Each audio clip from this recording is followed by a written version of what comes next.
Hello and welcome to the Kristin Carrera podcast. I am your host, Kristin. Welcome back if you've been following along. And if you are new, make sure to hit that subscribe button, like, follow, comment.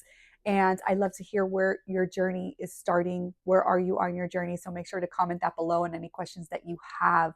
Today's topic I want to talk to you about is finding ingredients that are hidden in our foods. And how is this possible? It's very, very frustrating. I know so many people that this has happened to, and in particular, I'm going to show you, I'm going to put here, right here, this particular brand called Amilu. I'm probably killing that name. I have never bought this brand before, but it was in one of the Facebook groups that I am in, where we try to avoid seed oils. And this particular brand, if you've ever heard of it, if you have ever eaten it before, then be warned. This is a brand that apparently hides seed oils. So if you look here, the ingredients are chicken raised without antibiotics. It contains 2% or less of sea salt, cracked black pepper, garlic spices, onion powder, parsley, and extract of rosemary and vinegar. Looks amazing, right? You're like, okay, these meatballs are perfect to have for my kids, and it's easy. I could just throw them in the oven ready to go, right? Wrong. So, wow, this was I was kind of shocked. I had to look it up. I had to message this person and I was like, "Can I share this?" And they were like, "Yes, absolutely. We need to spread the word and share because so many people don't realize hidden ingredients that could be in our foods, and it's sad that they're able to do this, but this is the reality. This is the world we live in, and unfortunately, if you have any issues with seed oils, then you need to be extra careful on the ingredients that you are consuming from these foods. So let's start with the basics. What are seed oils? Okay. These are oils extracted from the seeds of plants. For example, canola oil comes from the seeds of a canola plant, a crop widely grown in Canada. And the canola plant produces small yellow flowers that develop into pods, similar like pea pods, and each containing tiny black seeds made of about 45% of the oil. Other common seed oils include sunflower oil, soybean, cottonseed, safflower, corn oil. These are all seed oils. These oils are widely used in cooking and food manufacturing because they're inexpensive and versatile. They do not want to spend money on oils that are a little healthier for you. I always guide people to saying, if you are going to have any oils, then olive oil, which they're not all made equal. That's another podcast, and avocado oil. But unfortunately, you will find that these seed oils are in every snack, every processed food that you can find. They are everywhere. Even when you see an organic snack for your kids and you think that it's healthy, it has a seed oil. These oils are widely used in cooking, like I said, and however, the extraction process often involves high heat and chemical solvents, which can alter the oil and make it more prone to oxidation, potentially contributing to inflammation in the body.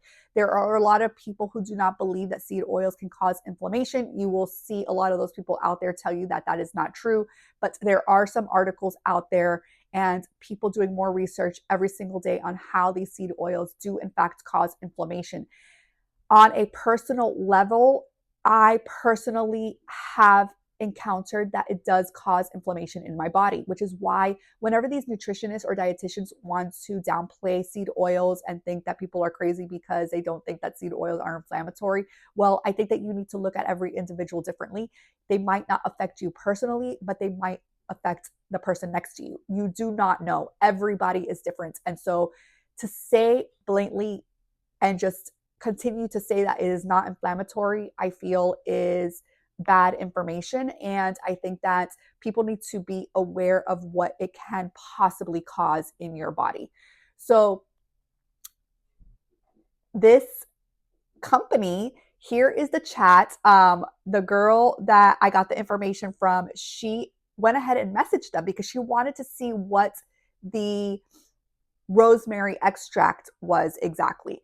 And I applaud her because I would have never ever thought that it would be filled with a seed oil, but they are. So she asked, do you use vegetable oil or seed oils to cook your chicken sausage? And they replied, yes, thanks for reaching out. We do not cook our sausages in any type of oil, but the products do contain canola or sunflower oil in the extract of rosemary as the processing aid carrier. Why? Why are we adding canola or sunflower oil or any seed oil to the rosemary extract? I really just do not understand this process. Why are we doing this? So, yes, seed oils can be hidden, sadly, and this is why, for the most part, I make everything at home, and I get it. I'm a mom of 3, and sometimes we just, as a mama, we need our break, and we just want to do something easy, and we want to throw something in the oven, and especially if it looks healthy like this. I'm going to put the ingredients up again. It looked healthy. It looked great. I would have bought this for my kids if I would have seen these meatballs. And so here's where it gets tricky. The food companies often sneak seed oils into products without clearly listing them on the label. Have you ever seen something like extract of rosemary in the ingredients? Now, if I see it, I'm going to definitely question it. It sounds harmless, right? But did you know that it's often diluted with canola or sunflower oil, and they're not required to list it on the label? They're not required to do so. This company is doing nothing wrong legally. However, I think it's wrong morally in a way because you're literally lying to the people buying your products and not allowing them to make the decision to buy it, knowingly having the facts that there is canola or possibly sunflower oil in this product. Allow the people who are buying your products to make that decision. There are still tons of people that buy these organic products for our children that have seed oils. That's their decision. But it should also be my decision to not buy this product, knowingly that we do not consume seed oils in my house. We do not. So that is very, very frustrating. It's a loophole that allows these oils to hide in plain sight. And if you're like me and you feel better avoiding seed oils, this can be very, very frustrating.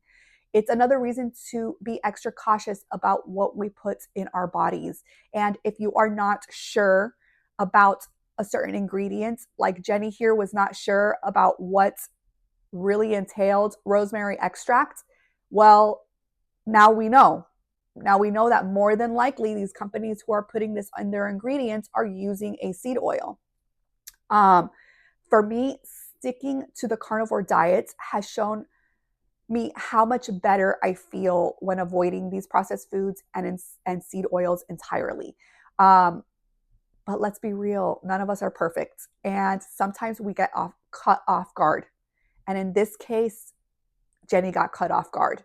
And thankfully now she knows. The more I've learned about seed oils, the more I see how it affects my energy levels and my anxiety. I have told this story before, but I literally had a bite of croqueta this big that more than likely is fried in canola oil because that's what most of the bakeries use. And I just wanted a little taste because I love croquetas. And it was the beginning of my carnivore journey. And I kid you not, that the anxiety that I had the next day was so bad. And I had already started to see the difference that I wasn't getting anxiety every day. And so when this anxiety hit me, I just knew that it had to be that little piece of croqueta. And I even told myself, I'm like, there's no way that that little tiny piece caused this anxiety. But it was the only thing that I did different. And I didn't have the anxiety again. It also just made me feel very crappy, very kind of like brain foggy. And so this is just another reason to be extra cautious about what we put in our bodies and realizing what are in these ingredients that we might think are healthy. Once you realize what makes you feel good, it's hard to justify going back to that. And I did it again another time that I ordered from a restaurant and they had chicharron, and I knew that it was probably not fried in beef tallow. I did find a place that they do it at beef tallow. I've yet to try it to see if I get an effect, but most places will fry it in oil. And so I had some, and the next day I wasn't kind of feeling that great. I was feeling a little bit off, and I had leftovers, so I had a very little piece of this chicharron, and I was like, man, I just kind of had that feeling like it's probably this is why I probably felt off today.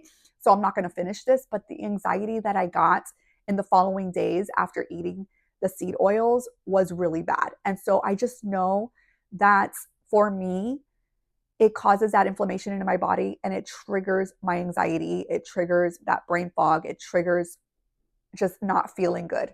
And so when people say that seed oils are not bad for you,